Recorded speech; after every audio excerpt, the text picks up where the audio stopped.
The secret slime word is Nickelodeon Conference. And boy, do we have a lineup for you! We've tallied your votes for the Disney Conference. We've tallied your votes for the Cartoon Network Conference. And today, we are tallying your votes for the Nickelodeon Conference. Who is gonna be triumphant? I'm Chris Carr. And I'm Winnie Van Lanningham, and this is the best cartoons of the decade, Nickelodeon Conference!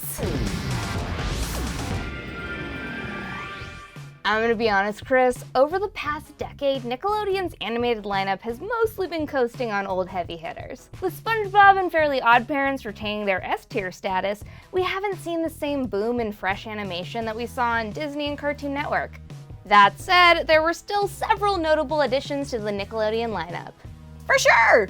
Going into this decade, Nickelodeon had tunes like The Mighty Bee, El Tigre, and CGI animated shows like Fanboy and Chum Chum, Back at the Barnyard, and The Penguins of Madagascar paving the way.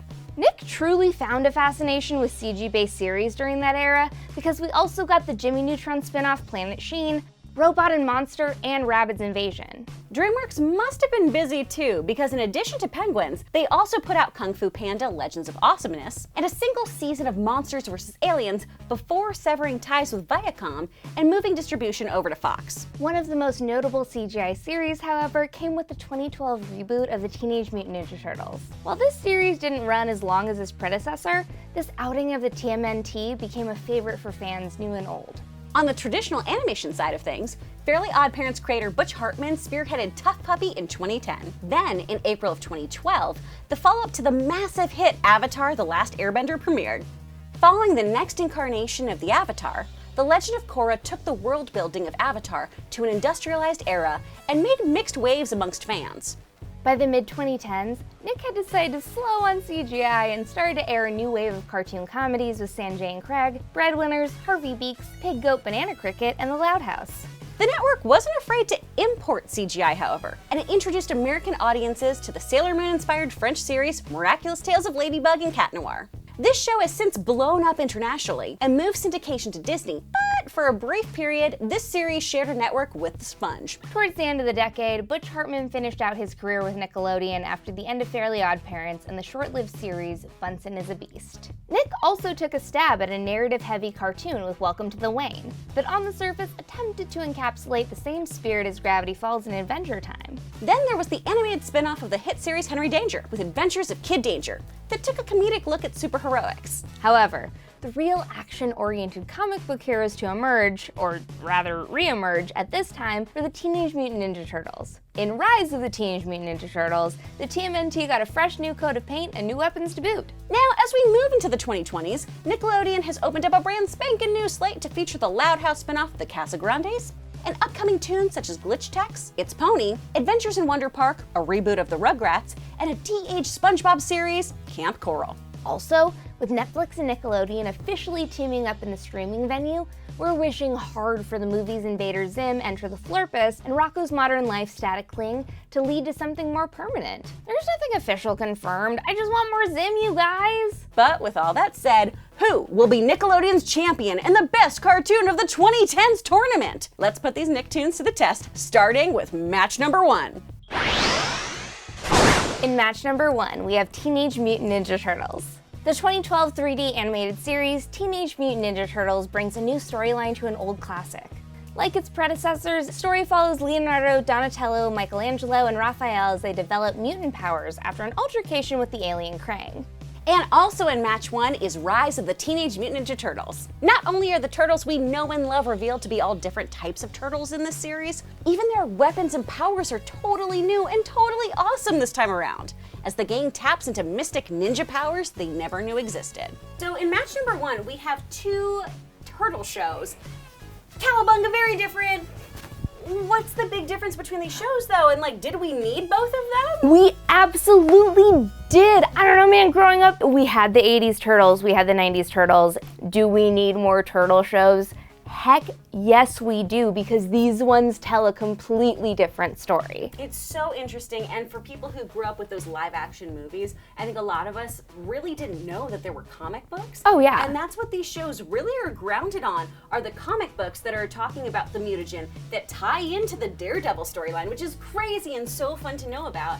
And we also finally get this fun teenage April O'Neil in the 2012 show, which is so delightful. She's clairvoyant. It's really, really fun. I love her in that show. Did nobody realize before this that like having like a 20-something journalist hang out with like a bunch of teenage animals was like cool? It's a little hinky. It's a little hinky. I love that we are now seeing teenage April O'Neils because I'm like, well, that makes a lot more sense, especially when it comes to the 2018 Rise of TMNT, where all the turtles are actually different ages and they're different types of turtles. Yeah. April O'Neil is 16. She's the oldest of all the turtles. She's the same age as Raph. She's also a woman of color, which is incredible. And this is like one of the first iterations of April O'Neil where I'm like, not only can she save herself, she is saving all the asses. Like, she is saving all of them. This is the coolest thing. And what I love about the 2018 version is that their weapons get like destroyed in episode 1. And so they get to get the new mystic weapons that tap into who they are as turtles, as all different turtles, all different ages for the first time. And I love that in the 2018 rendition, they completely wiped the slate clean of what you already knew about the turtles. And hey man, best part of all of this is that they still have time for pizza. This is very 2012, true. 2018. Pizza time, all the time. Always save time for pizza. I will say what turns me off from the 2018 show, which I for all intents and purposes should love because this art style is both so good. They're both so good. I love April in this. I don't like a lazy Splinter. I really don't like this Nicktoon lame parent. Dude, same. How? I don't know, it crushed my soul. It's a bummer to me. To see him even in the first episode where they ask, can we use the living room tonight? And he's like, no, I'm gonna watch TV. That's the first episode. That is your first iteration of Splinter in this series. I didn't like that. I am a fan of, like, warrior Splinter. I like Wise Eye on the Splinter. Prize, wise daddy Splinter. Yes. And that's why I'm gonna go 2012 on this one. Man, you know what, dude? I'm in the same boat. I love 2018 so much, but 2012 has David Tennant and Pugtaro, so... Yeah. The match one winner with 81.6% of the votes is the 2012 Teenage Mutant Ninja Turtles. Oh, hell yeah! Come on, Mikey, let's move you, baby. Let's go! Next in match 2, we have Kung Fu Panda Legends of Awesomeness. Kung Fu Panda Legends of Awesomeness takes us on Poe's journey to becoming a trained dragon warrior. Along with the Furious Five, Poe must ensure that the Valley of Peace is safe from villains, all the while studying Kung Fu and learning from different masters.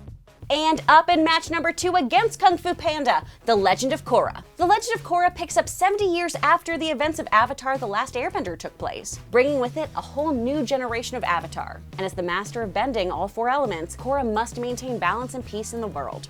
Let's just start off saying that Kung Fu Panda is awesome. What other show on television right now draws from the film that happened before it, starts off after that film ends, is still in the thick of the show when the second movie picks up, still follows through on that whole storyline? It's amazing. I love that this show does that. Oh, absolutely. I know we're talking about Nickelodeon right now, but honestly, Kung Fu Panda kind of has this Aladdin the animated series feel to it. Oh, it does. Right? You leave off of Return of Jafar, you go into this story, and then it leads to the next film. And Kung Fu Panda is the exact same way. We end that first film, we have this story, and then we pick up on the next film.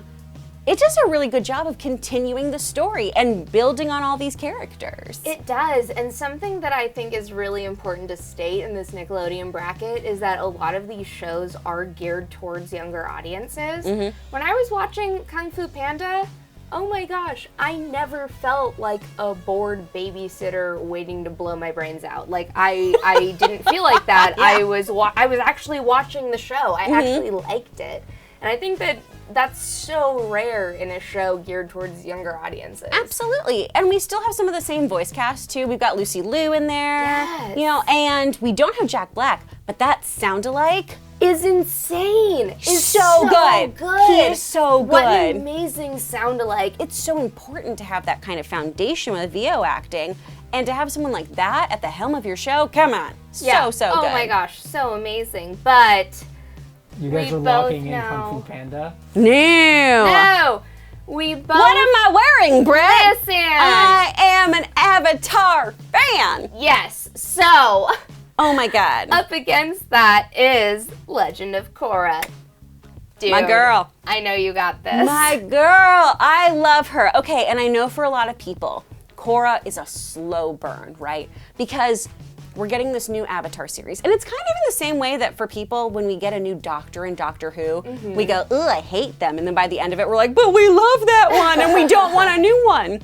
With this series, yeah, we have to say goodbye to the old gang. We have to say goodbye to Team Avatar. But Team Avatar 2.0 is really, really fun once we get their story going. Also, the Industrial Revolution that happens in Korra is so fascinating. The politics and the ingenuity of having the Fire Nation actually integrate with all the other nations is so fascinating because we see this industrial boom and it launches the series into this whole new stratosphere of new potential and new tech, and it's so fun. Plus we get probe ending, which is the coolest thing in the whole world. I'm obsessed with the show. I love Korra. I love that she's headstrong. I love that she's stubborn. I like that she's wrong so often. I love a hero who feels so right in what they're doing and learns along the way that, oh my gosh, there is so much gray matter in between. And that is why Korra, at the end of the day, I'm going to say it right now, is my show of all of these. I'm obsessed. So you're locking in Kung Fu Panda. Yes. No, Korra. Korra the win. I'm gonna go Korra too. I'm gonna go Korra all the way. The match 2 winner, with 79.9% of the votes, is Kung Fu Panda. No, I'm kidding. It's Korra. Of course it's Korra. Shut up! You scared me! Oh, my dumb face. I was like, no, internet, no. Oh my God. Brett, that was so mean. Oh my heart. No offense to Kung Fu Panda fans. In match number 3, we have Miraculous Tales of Ladybug and Cat Noir. This French anime-style adventure series follows Marionette and Adrien, two junior high schoolers who transform into their superhero alter egos, Ladybug and Cat Noir, whenever danger arises. And up against Miraculous, we have Breadwinners. Best buds Sway Sway and Badooz are two flightless ducks with a rocket-powered van, ready to deliver bread to the citizens of Pangea. Whenever the two are in over their heads, Sway Sway and Badooz level up to solve problems and stay awesome. Okay, in the Disney bracket, we learned how much I love a certain duck story. I'm sorry, guys. If I'm gonna watch some ducks, I'm gonna watch a different show. Breadwinners, for me, it has, animation with mixed media, kind of like Gumball. It has this fun duck storyline. It's very wacky and zany and things like that. But for me, it's not my go-to show. Whereas Miraculous Tales of Ladybug and Cat Noir, oh my God, it has everything that I as a fangirl love. Oh my gosh, we are paying so much tribute to anime, to manga. We have magical girl transformations. We have these huge nods to all of that in a French show, and it's beautifully done. Man, I love this show. I am not bummed anytime I have to watch this. I think it's so fun. I think the only down-ticking of it is the Christmas special. Other than that, I think the show is pretty dang good. I don't know where you sit on it, though. No, I love Miraculous, but because we're doing a show tonight, I'm gonna talk about Breadwinners. Aww. So, Breadwinners is, in my opinion, a fun show if that is maybe your demographic. They tap into probably an audience that is the new wave of Ren and Stimpy fans. I don't like the animation of this show. I'm not a fan of the jokes. I just think that as far as random humor goes, Gumball is just a show that did this a lot better. Yeah. And Honestly, dude, is that not what these brackets are about? Yeah. Is it not about, dude, there was a show on another network that did it so much better than Breadwinners. Yeah, if you want to watch a mixed media zany show, Gumball. If you want to watch a duck kind of show, DuckTales. If you want to watch a show about a working class cartoon, Cupcake and Dino. I feel like there are just so many other shows that take this show and do it a little better. A lot better. Yeah. So we're sorry. I know that we're supposed to be impartial, but we can't be on this one. 100% Miraculous Tales of We're Ladybug. gonna go Miraculous because it's such a good show. It's so fun.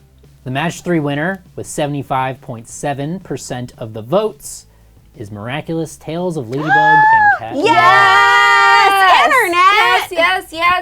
Internet. Yes.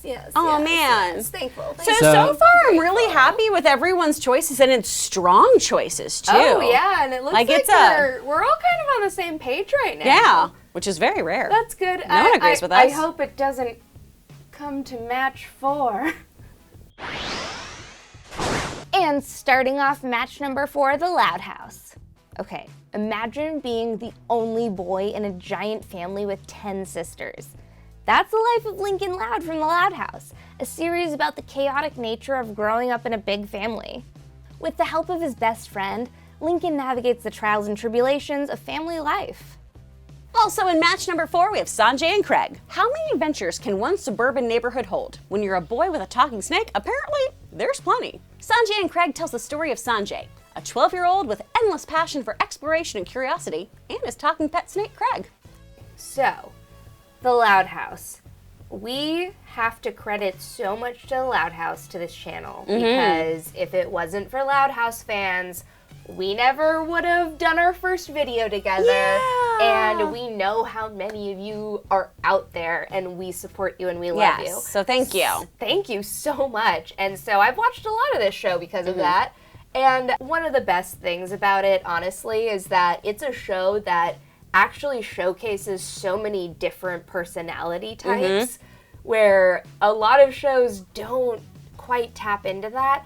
Just the fact that there's 2 sisters who are so close in age, but one of them is like the bossier one and one of them is the more boy crazy. It gives you this suggestion that, okay, she was that before and now she's this. And it's that idea of, okay, there's so many women on this show.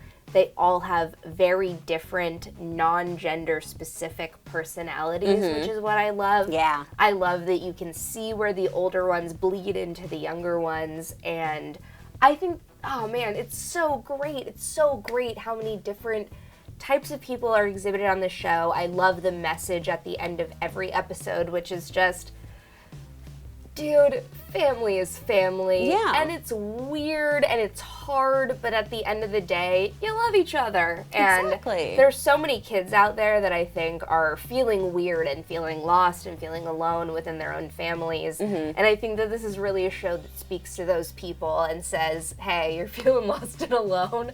Have you met Lincoln Loud? Exactly.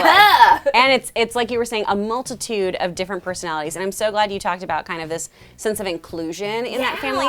Because not only do we have that with the family, we have it with Lincoln's best friend. Oh. His best friend's parents are a same-sex couple. Which is the first on Nickelodeon. Yeah. Yes. Which is a big deal. Such a huge And deal. so it's really, really cool to see that kind of representation.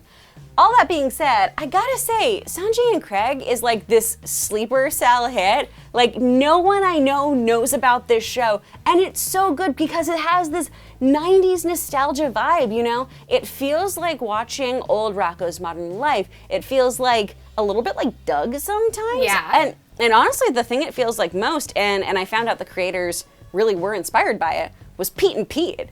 Yeah. Because I was watching, it was like, this feels like a live action show I've seen. And once I saw that, I was like, oh, that makes so much sense. I feel like Loud House is gonna win, but for me, Sanjay and Craig, I want the underdog to win. I want that one to go. That's my pick. Dude, the reason why I love Sanjay and Craig is that it develops its characters in a way that I think is so important and so effective. You actually see yourselves in these characters. It gives you a hall pass to be that silly. Yeah. And I gotta go Sanjay and Craig all the way. The winner of match 4 with 81.3% of the views is The Loud House. Aww. In the loud house, in the loud house. That makes sense, though. That's what we figured was going to happen. Oh, Good we for knew you, it. We Lincoln. knew about Good it. for you. Good for you. Way to go. You did it. You climbed, you ascended. All right, semifinals. Turtles versus Korra. I know where I stand here, man. Like, I love the Turtles. I love them, especially Mikey here. I adore him and I love pizza. And I love that, again, brought back in the comic books, really, really focused on some cool stuff. Amazing voice cast. Sean Astin in the mix, which I didn't know I needed. But Legend of Korra. We expand on this already established universe. We do some really, really cool stuff. We have insane villains, man. That some of them, I will admit, are short-lived. I loved Amon. I thought that stuff was so cool. I'm one of the people who loved the spirit world. I loved later on that we get into this really weird absence of power, this vacuum of power, and we have people coming in trying to take ownership of all of the kingdoms and unite everything, and they all think they're right, as most politicians and totalitarians do. I love that we have this intense political intrigue in what is framed to be a children's show. And it's not. Again, with all of these shows, I feel like we keep talking about this. Animation is a medium. It does not determine the merit or worth of a show. It does not determine the value. Absolutely. And with things like Avatar, it transcends that medium. It is so good. It is powerful storytelling. I'm obsessed with this show. Well, how do I follow that? Anyway, no, dude, I agree with you tenfold. And spoiler alert, I'm gonna also vote for Korra. But I have to really defend my turtles, which is that this is the first season where they actually changed the game. This was the first season that asked the question, why do you need more turtles, and gave you a definitive, hell yeah, I need more turtles, and this is why answer. I love that. I love that they did something where it is so hard because nowadays everyone's just making remakes over and over and over again, and that's people's bread and butter now is just, well, we know this worked in the 80s, so why don't we do it again? And it doesn't always hit the mark, and this one did.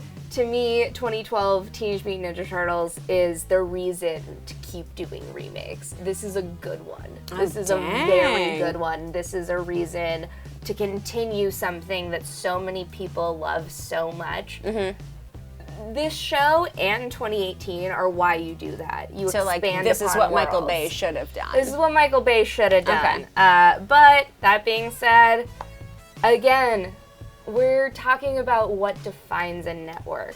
And in the past decade, Legend of Korra, hands down. Yeah. Hands down, Korra gets it. This defined Nickelodeon the past 10 years. So I gotta vote Korra. Your semifinals one winner with 63.9% of the votes is The Legend of Korra. Yay! All right. It's Korra. Yes. Look at you airbending your way up to the finals, bitch. You could only Yeah. your way on up there. All right, semifinals 2. We've got Miraculous versus the Loud House. Yeah. Okay, so let's break these shows down. I will take Loud House, absolutely. Let's go.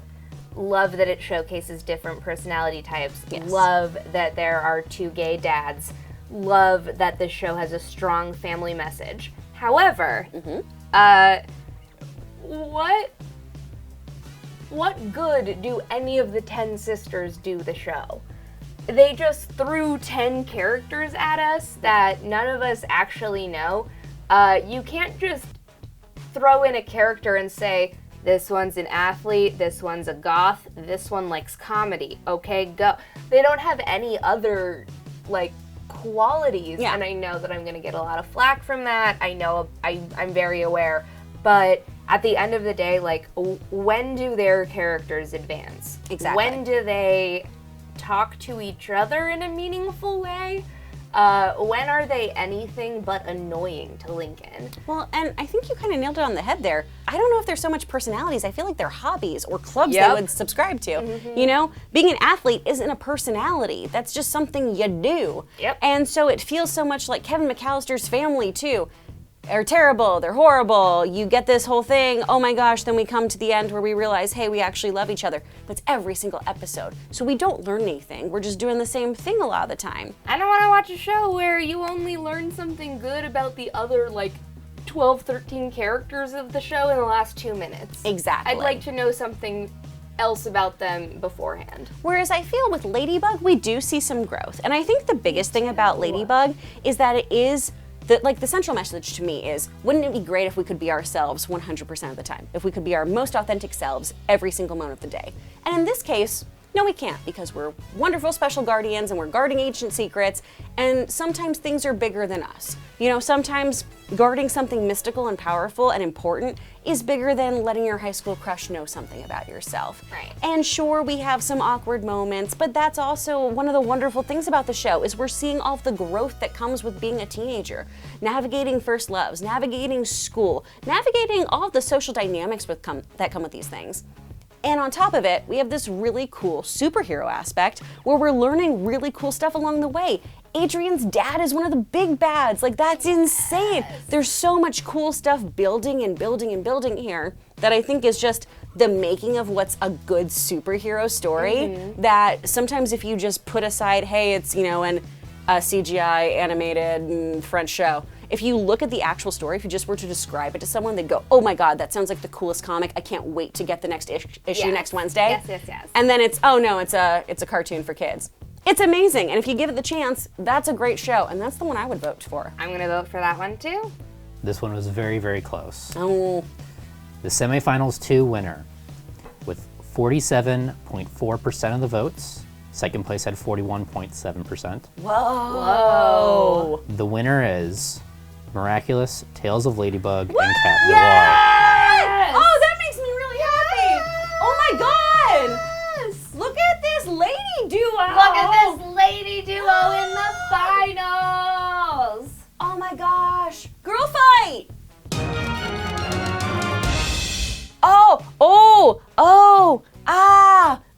I'm very torn. You're now realizing the implications of your cheers, aren't you? Yes! Oh no! Oh man! They're both so good! They're so good. I'm gonna go Korra though, because man, a lot of people on the internet, I see you, you all talk about how Korra was the end of Avatar for you guys. Hashtag not my Avatar. And I so firmly disagree with this, because this show gave us so much backstory on the Avatar, on the first Avatar. It's so good. We get all this great history that we'd never seen before. We got it before Korra, we got it before Aang. We see all this really cool stuff.